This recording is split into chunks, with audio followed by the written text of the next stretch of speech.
handle this, okay? My name is Norma Thornton. I live in Bullhead City, Arizona.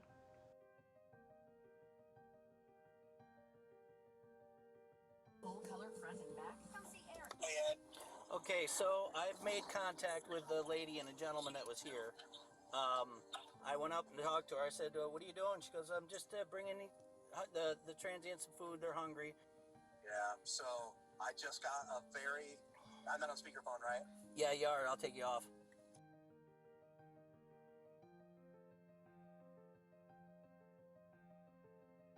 I think this is a PR nightmare, but okay. Here's the bad news. Uh-oh. You're under arrest. I am? Yes, for violating the city ordinance. Good news is, all I'm gonna do, get your fingerprints, all that stuff, and I will bring you right back here. The city of Bullhead has made it a crime to feed the needy. Technically, I'm supposed to be handcuffing you and everything too, but I'm not gonna do that because I don't think you're a hardened criminal. I don't think you're out to hurt me. I'm not out to hurt anybody.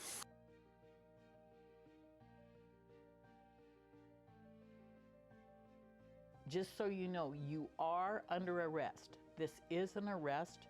You must go to court. Do not come back into the park and feed people. If you do, you will definitely spend the night in the jail in Kingman.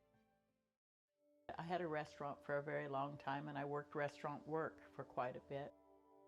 A friend of mine had been volunteering making food for the homeless and asked me would I please be interested in serving food one day a week. And I found it very exciting, and so volunteered. This gave me purpose and a good way to use my skill, and kind of spiraled to doing more and more. I started out a wonderful day. I had good food, made up for for the people down at the park. I just finished up serving approximately 26 or 27 people. And the very last person that come through, I literally was scraping the bottom of my pants, finished off the food, gave him, and as he was walking away, these two police officers drove up, Bullhead City Police.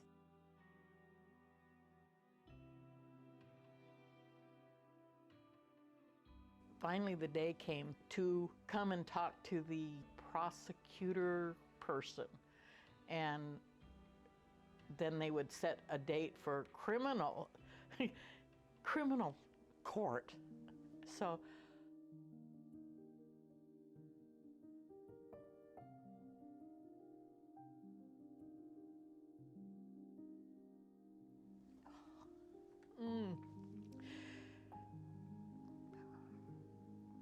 thought of people being hungry.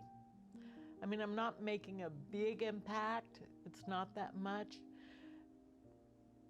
But at least some people have enough food to survive. And I can't even imagine living in this country and being hungry. To be told that you cannot feed the hungry, regardless of what the circumstances are, is sad, but it makes me really, really angry, to put it bluntly.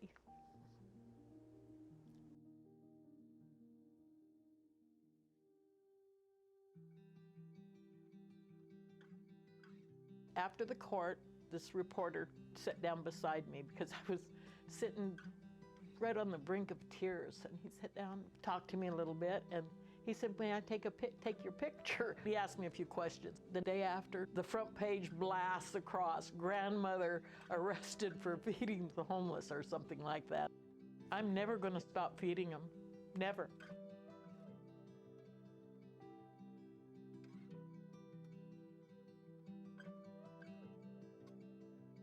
I am still able to serve people. It's not ideal.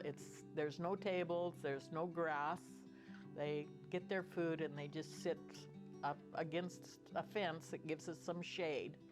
When I was serving in the park, word would get out that I was serving, and it was much easier for people to get to me and to the food. We always kept the park clean so that the place is always left as clean or cleaner than we arrived. Nobody camped in the park, lived in the park.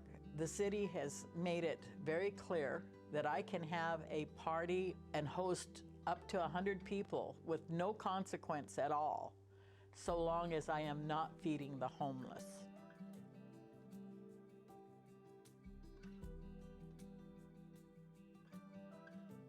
I am not enabling homelessness.